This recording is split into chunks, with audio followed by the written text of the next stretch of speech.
People of India या एका वाक्याने 26 नोव्हेंबर 1949 रोजी भारतीय संविधान सभेने या भारत देशाला संविधान दिलं।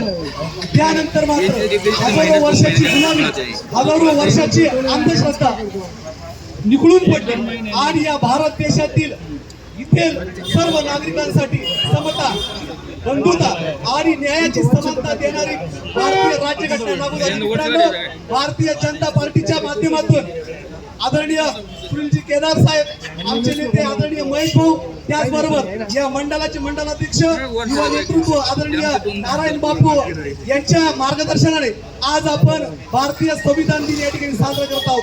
आपल्या पाठीशी उभी असणारी ही प्रचंड आणि मोठी प्रतिमा, ज्या प्रतिमेने तुमच्या माझ्यासाठी आणि किमान माझ्यासारख्या एका सामान्य माणसासाठी शिक्षण असेल, स्वातंत्र्य असेल, अभिव्यक्ती स्वातंत्र्य असेल, या सर्व गोष्टी दिल्या आहेत। म्हणून आज आपण सर्वजण भारतीय राज्यघटनेचे शिल्पकार भारतरत्न डॉक्टर बाबासाहेब आंबेडकर यांच्या ठिकाणी आभार मानूया की या माणसाने नवा जन्म दिला, ज्या नव्या जन्मातून नवे नवे नेतृत्व उभे राहिले, या नव्या जन्मातून या भारताला विकासात्मक देश म्हणून या ठिकाणी आपल्याला पुढे नेला आहे, जगामध्ये आपली शक्ती या ठिकाणी दिली आहे।